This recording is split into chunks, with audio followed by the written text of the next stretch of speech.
Yo, what up? Your boy Brick Street Sprite in the building. Like, subscribe, comment. Brick Street Hooligans, Brick Street Media, Hooli Vision. Just popping at y'all quick, man. This ain't gonna be a long blog.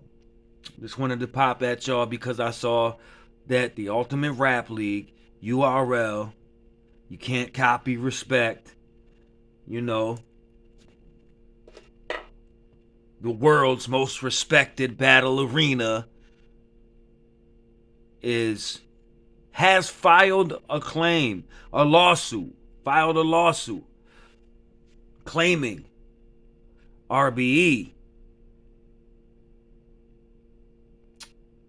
not only breached some sort of a contractual agreement that Daylyt had with the URL, as far as like a performance agreement where he was supposed to, I think he may have signed like maybe a contract to battle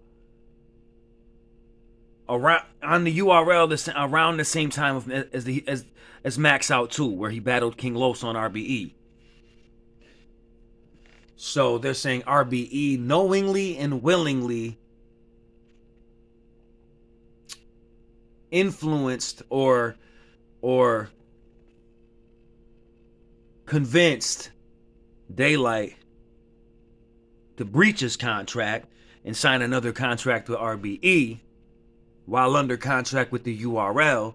So maybe when you sign a contract, even if it's a one battle contract, because it looks like when you read the paperwork, and the paperwork's out there, it's available.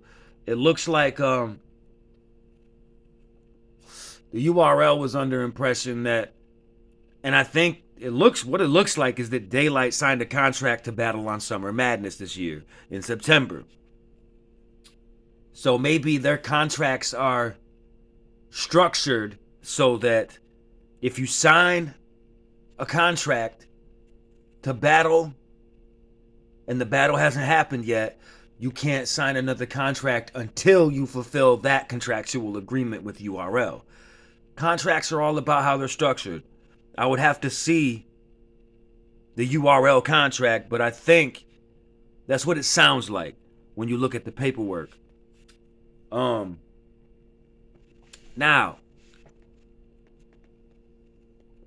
that's not all they're claiming. What they're claiming, I think the biggest part of the claim is this. This is where I think they're going to try to get some money. Well, in both instances, but they're saying that RBE, him performing against King Los on RBE, devalued him. Like his image or devalued him as a battler. You see what I'm saying? And I think what before he was going to battle on Summer Madness, I think what URL is trying to get at is they wanted him to battle Lux, K-Shine, one of the two, probably Lux on Summer Madness, before they ended up going with Geechee in Lux on the Till Death Do Us Part shit, Drake's birthday. I think they had a plan to probably finally do the Lux Daylyt shit on that was highly anticipated. People have been waiting on that battle to happen for a year and a half, ever since Daylyt battled Rock and beat him, and ever since Lux battled Surf and beat him. People have been waiting on that matchup. I think URL was anticipating having that matchup go down on Summer Madness, but they wanted him to go into that battle still off of the Rock battle and Rock performance because he looked so godly in that fucking battle. You get what I'm saying? He looked so good in that battle and it's one of the best single performances of all time, really, because he beat a top-level Rock. Rock was in his fucking bag more than you'd ever seen him ever. The most lyrical Rock I've ever seen. Still got smoked 3-0. Like that whole all three rounds go together. All Daylyt's rounds go together. It's like an entire scheme. You know what I mean? It's fucking nuts. One of the best performances I've ever seen, right up there with Mook's third round against Rock, just because of how impactful it was. You know what I'm saying? Like, bruh. Like Professor Shine, you know what I mean? Hollow the Don's first round against Clips. Right up there, you know what I mean? But this is all 3 rounds. Lux against Calico in that final round, you know what I mean? Um, so URL basically wanted Daylyt to not battle at all until he battled Lux following that Rock battle. You know what I'm saying? Because he had his stock was as high as it was ever gonna be. And that would have been the most anticipated battle, and it would have exploded. Like, bruh, they could have charged whatever for those tickets, basically, is what I'm saying. You know what I mean? Like, monetary, they think that they lost money by not being able to book that battle because he had ended up battling in July, a month before Summer Madness was supposed to happen, and having a debatable battle with King Los, who's not even really a battle rapper. Like, he can battle. He's actually a pretty fire battler, but he's not considered one of the greatest, you know what I mean? Necessarily. He's a fire pen, but like, you know what I'm saying? In the grand scheme of battle rap, he's not even top 50, you know what I'm saying? Like, as far as like the best of the best. And him having a debate. Now, I think Daylyt purposely had a debatable battle with his homeboy, King Los, to elevate him farther within battle rap. But that's not what this discussion's about. That's neither here nor there. What I'm saying is the debatable battle happened. You even had some people giving that battle to Los. I thought Daylyt took the battle 2-1, but you can make an argument for King Los in that battle, and it's very debatable. What URL saying is that devalued him as a battler, so then they no longer, the Lux battle wasn't as anticipated anymore. And it's facts. You know what I'm saying? I get that. I don't know if you can sue because of that. It comes down to contracts. But they're right about that if that's the argument. And that's what it sounds like the argument is. You know what I'm saying? Or one of the 2 arguments. Because it looks like they're mad that they're suing because Daylyt signed a contract, I think, while he was under contract with URL for like maybe just Summer Madness. I don't know if he's got signed an exclusivity deal, but I think anytime, even if you sign a 1 battle contract, it's exclusive until that 1 battle's over. Any contract you sign with them means you can't battle on RBE and you can't battle on King of the Dot. Anywhere else is cool, but until you fulfilled your contract with us, even if it's 1 battle, until that battle's done, then you can't battle on either of those leagues. That's how they structure this shit, and that's known. You know what I mean? But I don't know. I just wanted to get on here and kind of break down what I thought was going on in that situation after reading the paperwork.